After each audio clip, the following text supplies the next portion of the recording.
Senator Rodante Marcoleta. Dumating po sa Sandigan Bayan kasama si dating Congressman Mike Defensor, Joseph Espirito at Aristotle Viray. Mabuti naman kung tototohanin ng Pangulo ang kanyang sinasabi. At mabuti naman kung sinasabi nitong si Auntie Claire na itong sinasabi ni Congressman Egay Erese ay kasinungalingan. At talaga namang gagawin nila talaga kung anong sinabi nila ng Pangulo tungkol sa paghahain ng patong-patong na kaso kay dating Speaker Martin Romualdez, mga kababayan. Mabuti naman kung ganun talaga.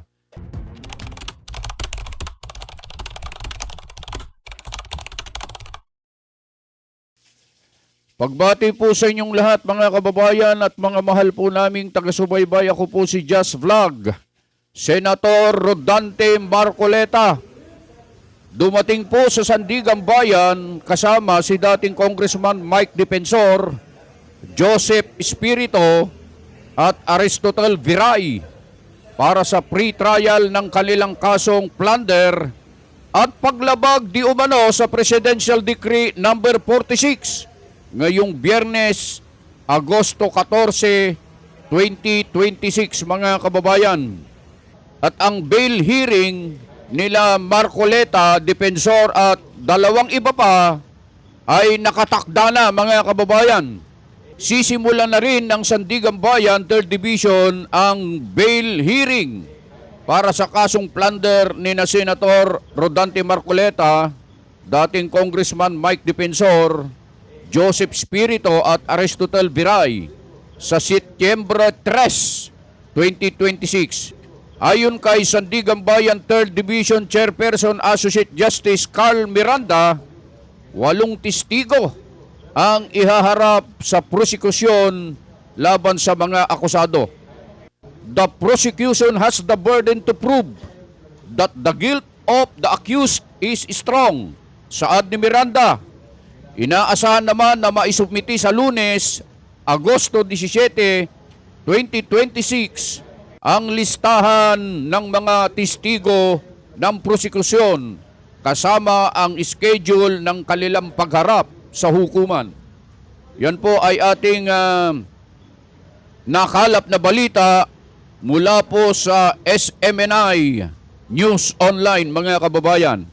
Nakikita na lang po natin si Senator Rodante Marcoleta sa tuwing nagpupunta po sa Sandigan Bayan at sana ay mapadali itong pagdinig ng kanyang kaso at kasama itong kanyang mga kasamahan at sana ay mapagbigyan ng Sandigang Bayan yung kanyang hiling at nitong kanyang mga kasama na makapagpiyansa mga kababayan para nang sa ganon ay maituloy ni Senator Rodante Marcoleta ang kanyang pinanumpaan na tungkulin bilang lingkod bayan at bilang isang senador sa ating bansa mga kababayan.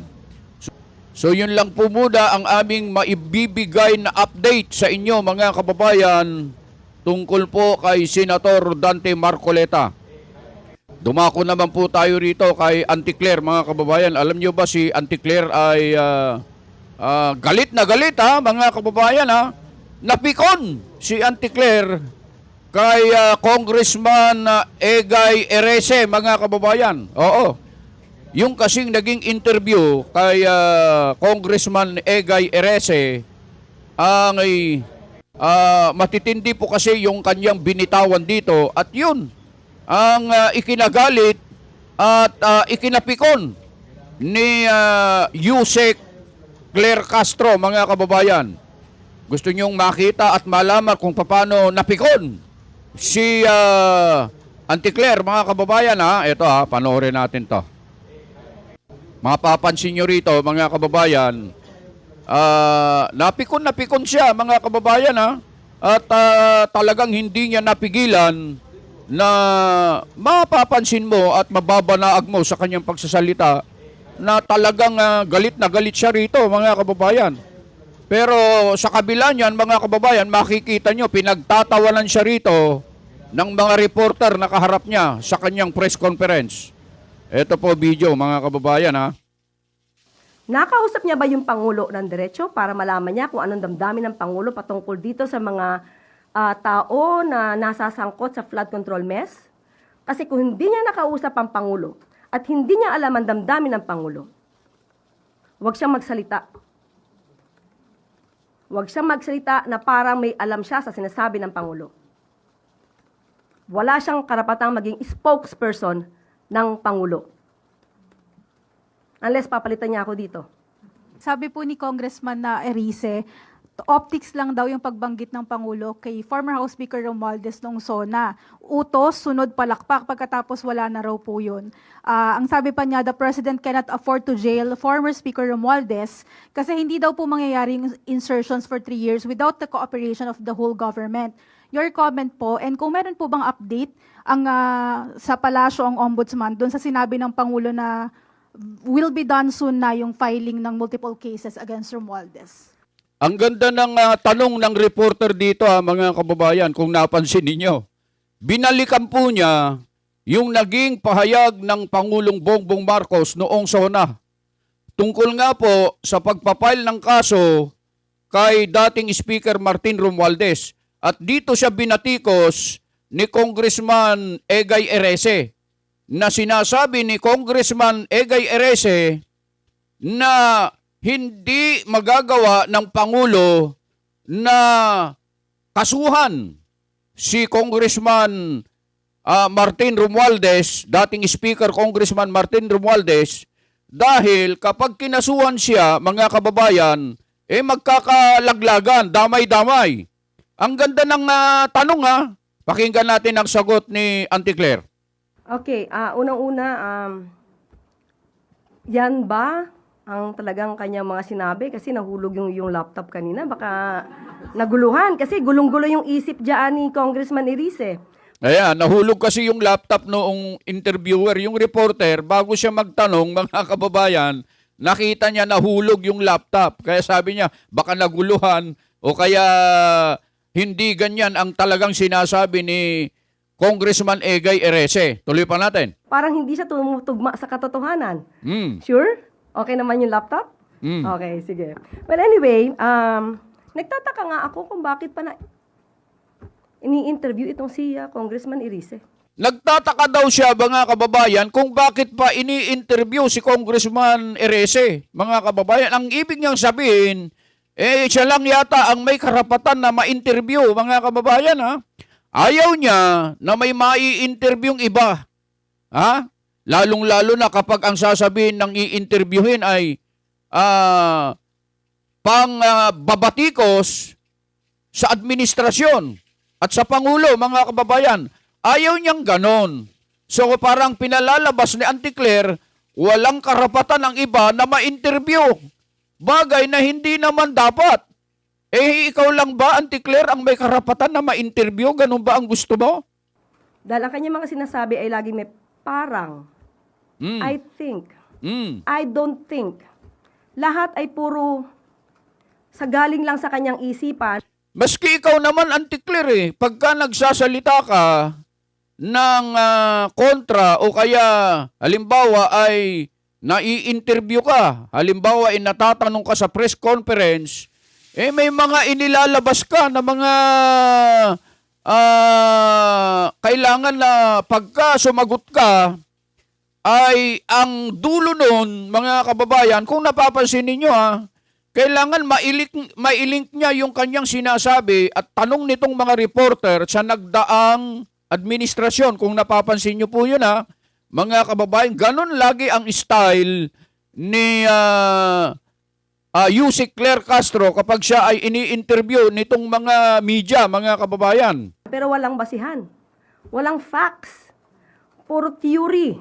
Alam niyo po, sa gobyerno, hindi tayo dapat nabubuhay lagi sa theory. Hindi daw tayo dapat nabubuhay lagi sa theory, mga kababayan.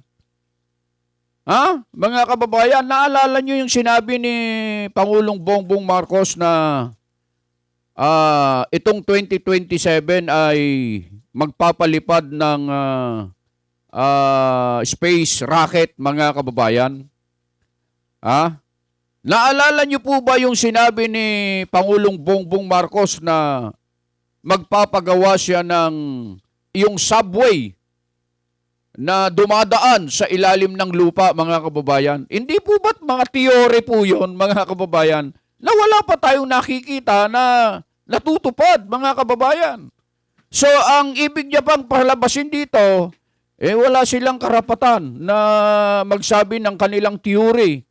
Yung kanilang mga nasa saloobin, yung kanilang mga iniisip, parang siya lamang ang may karapatan nun, mga kababayan, batay dito sa kanyang pagsasalita. Hindi tayo dapat lagi nabubuhay sa paninira.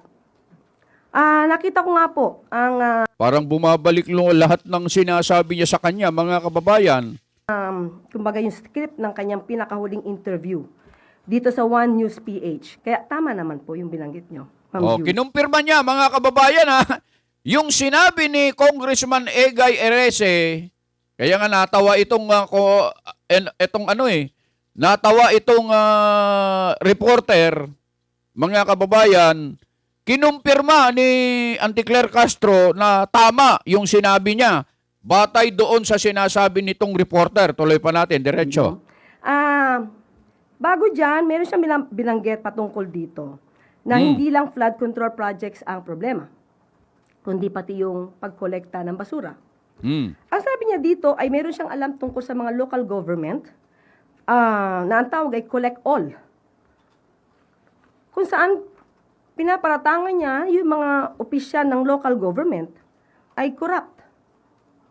So kung siya may alam naman dito at isa siya sa public servant at siya ay isa sa maingay na nagtutuligsa, gumawa na ba siya ng aksyon patungkol dito sa mga di umano mga local government units na nagkakaroon ng korupsyon patungkol sa pangongolekta ng basura?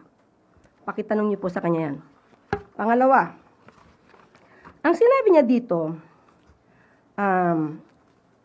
again, sabi niya, kasi I don't think that the President can afford to jail former Speaker Martin Romualdez. So ito ay iniisip niya lang. Ayan mga kababayan yung tungkol sa pagpapakulong o paghahain ng kaso kay dating Speaker Martin Romualdez, sabi kasi ni Congressman Erese, I don't think. Parang sinasabi rito, mga kababayan, ni Congressman Erese na hindi kayang kasuhan o ipakulong man lamang ni Pangulong Bongbong Marcos si dating Speaker Martin Romualdez. Parang gano'n lang sinasabi niya rito, mga kababayan. Nakausap niya ba yung Pangulo ng diretso para malaman niya kung anong damdamin ng Pangulo patungkol dito sa mga tao na nasasangkot sa flood control mess? Kasi kung hindi niya nakausap ang Pangulo at hindi niya alam ang damdamin ng Pangulo, huwag siyang magsalita. Tinan nyo, galit na galit. Yung party na yan, mga kababayan, at tinan yung tumataas-taas na yung kilay. Huwag siyang magsalita na parang may alam siya sa sinasabi ng Pangulo. Wala siyang karapatang maging spokesperson ng Pangulo. Mga kababayan, ang pagbibigay ng opinyon o kuro-kuro sa mga nangyayari sa ating bansa, lalong-lalo na sa mga naoobserbahan ng ating mga kababayan, lalong-lalo na itong si Congressman Egay Erese, mga kababayan, hindi naman po yun nangangahulugan na siya na ay nagiging spokesperson ng Pangulo.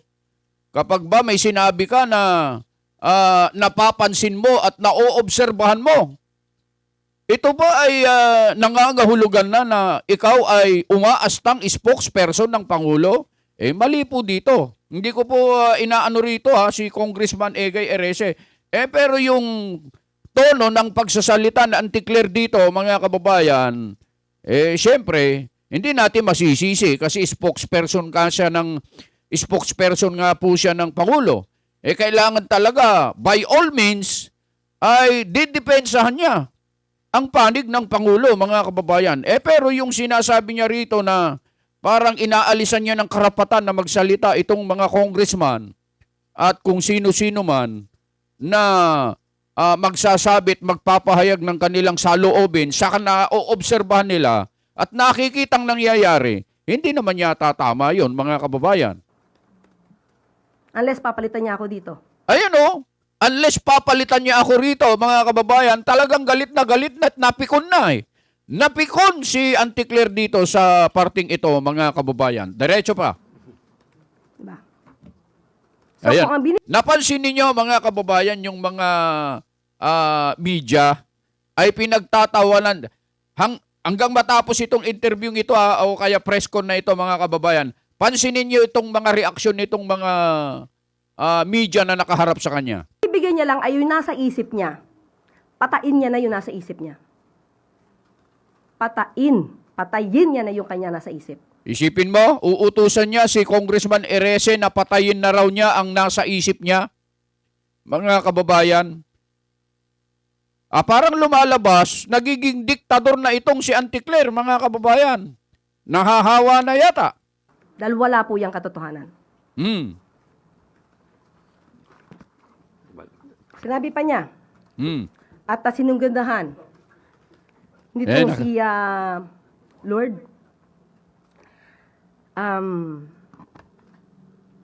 Una sinabi ni Congressman Elise, sinabi daw ni Speaker, if I'm going down, I'm not going down alone. Ayan. Yan yung talagang binanggit ni dating Speaker Martin Romualdez nung siya ay gumawa ng video, mga kababayan. Tapos, sinigundahan nga ni host, I don't think that the President can afford to jail former Speaker Romualdez. At muling sumagot itong si Congressman Elise, dahil laglagan na yan.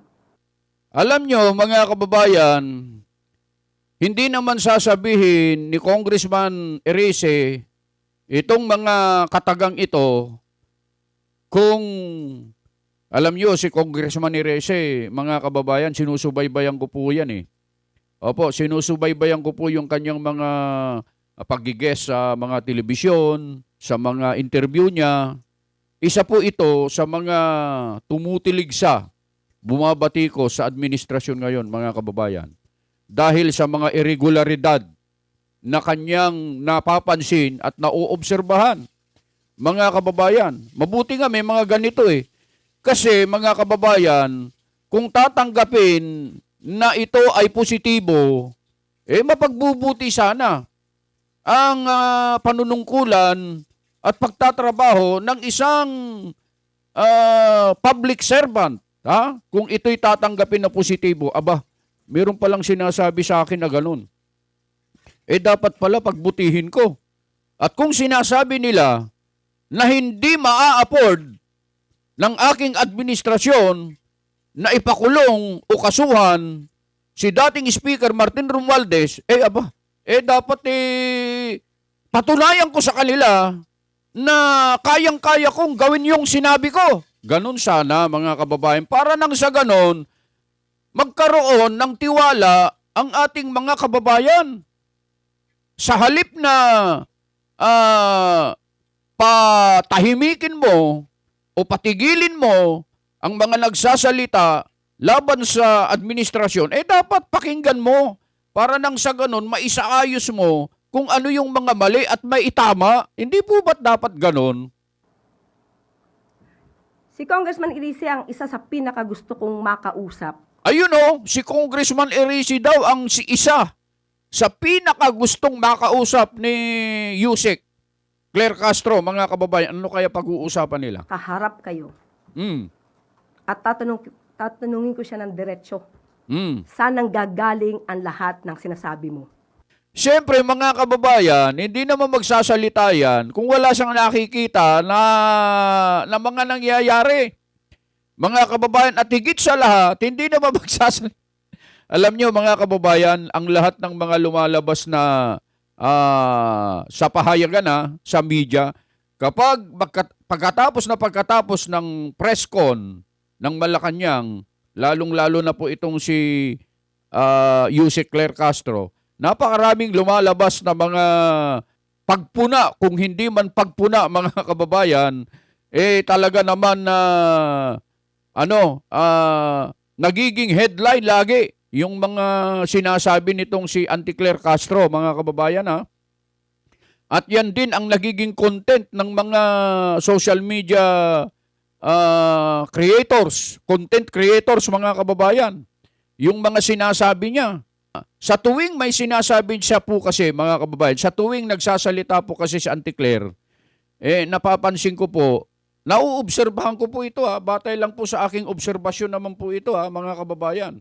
Wala pa akong maalala na nagsalita o kaya nagsabi, umamin ng pagkakamali si Auntie Claire. Oh, totoo yun. Kahit na mali na siya sa mga sinasabi niya, mga kababayan, wala pa akong napanood na sinabi niya, pasensya na po kayo, noong mga nakaraan na press ko natin ay ganito ang nasabi ko. Walang ganon, mga kababayan. Hindi siya bumabawi sa kanyang sinasabi. Pinaninindigan lang po niya yon kahit na anong mangyari. Meron ba kayong napansin na nagsalita siya na humingi siya ng dispensa o kaya nagsorry siya o kaya ay binawi niya yung kanyang sinabi? Lahat yun, pinaninindigan nila yon. Mga kababayan, tuloy pa natin. Bigyan niya ako ng ebidensya dahil puro ganito na intriga. Mahirap sumagot ng puro intriga. Ayan talagang pansin na pansin mo, yung kilay niya nakataas na, mga kababayan. Galit na galit yan, mga kababayan, ha? Hindi tayo dapat, tayo mga taga-media, hindi tayo dapat nabubuhay sa intriga lang. Intriga at pamidya. So patungkol kay... Baka po may update lang ng Ombudsman doon sa sinabing ng Pangulo na the filing of multiple cases against Romualdez will be done soon. Sa ulat na nadidinig ng Pangulo, dahil meron di umano mga witnesses laban kay dating Speaker Romualdez, naniniwala ang Pangulo na kapag kumpleto ang ebidensya ay dapat masampahan ng kaso. Sino-sino ang unang tumutuligsa at nagsasabing meron silang alam at mastermind di umano ang Speaker? Hindi ba obligasyon nyo na nabigay lahat ang inyong kaalaman sa Ombudsman? Mga kababayan, ang binabanggit niya rito, yung 18 Marines na may 4 nga po na Marines na bumaliktad. Parang sinasabi niya rito na parang humina ang kaso dahil sa meron nga pong bumaliktad na mga Marines na tumutukoy at tinuturo si dating Speaker Martin Romualdez. Parang ganun ang pinalalabas niya rito, mga kababayan. Dahil medyo na-disappoint si Ombudsman Boying Rimulya sa pag-retract ng 4 na Maleta Boys. So kung meron pa pong ibang mga may hawak na ebidensya, katulad nito si Congress. Marami naman pong may hawak na ebidensya, kaya lang ayaw niyong pakinggan, Auntie Claire. Yung 18 Marines, 14 pa yan. Kung sana yan ay sinasalang ninyo at maimbestigahang mabuti, lalo na sa Blue Ribbon, matutukoy talaga. Maituturo talaga kung sino ang mastermind at mapatutunayan na ang mga sinasabi ng mga ito ay totoo. Kaso nga lang, hindi nyo sila binibigyan ng pagkakataon. Kung meron kang alam, Congressman Erice, pumunta na po kayo sa Ombudsman at doon nyo na ibigay lahat ng alam po ninyo para hindi kayo ma-disappoint at sasabihin ang Pangulo ang siyang merong kagagawan para hindi siya masampa ng kaso. Obligasyon niyo po yan, Congressman Erice. Yun, mga kababayan, ganong katindi si Auntie Claire Castro. Tama naman yung sinasabi niya na kapag may alam, may pinanghahawakan si Congressman Erice, pumunta siya sa Ombudsman at doon niya isumiti lahat ng mga ebidensya na alam niya at meron siya para lang sa ganon ay makatulong para masampahan ng kaso itong si dating Speaker Martin Romualdez. Ang problema po kasi, mga kababayan, alam na po ng mga kababayan natin, alam na po ng mga ibang mga congressman na bumabatikos sa administrasyon na itong ombudsman na si Ombudsman Boying Rimulya ay kakampi. Ha? Kakampi ng administrasyon nito. Kaya nga siya inilagay dyan eh. Pwede mo bang sabihin na si Ombudsman Boying Rimulya, patas yan? Patas yan. Kapag mag-imbestiga yan, patas yan. Wala siyang kinikilingan. Wala siyang pinoprotektahan. Pwede mo bang sabihin yun? Hindi. Kasi kitang-kita na po ng ating mga kababayan ang mga nangyayari, nauobserbahan po nila yan, mga kababayan. Kaya hindi maiiwasan na mag-isip ng ganito ang mga kababayan natin na iniiiwas talaga, mga kababayan, para nang sa ganon. Isipin mo ilang linggo na, mag-iisang buwan na mula nung sinabi ng Pangulo na malapit na, kakasuhan ng patong-patong na kaso. Pero meron na po bang nangyari hanggang ngayon? Wala pa po. Mga kababayan, yan yung sinasabi natin, mga kababayan, na magkakasama po kasi yan. Hindi natin masasabi na patas yan dahil sa nakikita naman po kasi natin ang resulta, mga kababayan. Kaya siguro walang naglalakas loob na magdala ng mga ebidensya o kung ano-ano mang mga proof para idiin si dating Speaker Martin Romualdez, dahil alam nilang wala ding mangyayari, mga kababayan. Yan ang ating napapansin. Beno, mga kababayan, tayo po ang nakakaalam ng mga nangyayari. Tayo po ang nakakakita at nakakaobserba ng mga nangyayari sa ating bansa, mga kababayan.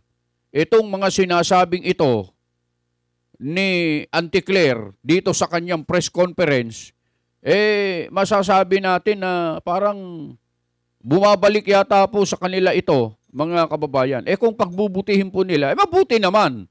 Mabuti naman kung hindi nga ganun ang mangyayari na hindi talaga maa-afford ng Pangulo na ipakulong o kasuhan. Mabuti naman kung kabaliktaran. Mabuti naman kung tototohanin ng Pangulo ang kanyang sinasabi. At mabuti naman kung sinasabi nitong si Auntie Claire na itong sinasabi ni Congressman Egay Erese ay kasinungalingan. At talaga namang gagawin nila talaga kung anong sinabi nila ng Pangulo tungkol sa paghahain ng patong-patong na kaso kay dating Speaker Martin Romualdez, mga kababayan. Mabuti naman kung ganun talaga. Beno, mga kababayan, yun lang ang ating maibabahagi ngayong umaga sa inyo. Maraming salamat po sa inyong patuloy na pagsubaybay sa ating munting programa. Ako po si Just Vlog. Muli pong nagsasabi, nasaan man po kayo at ano man po ang inyong ginagawa, mga kababayan, lagi po kayong mag-iingat.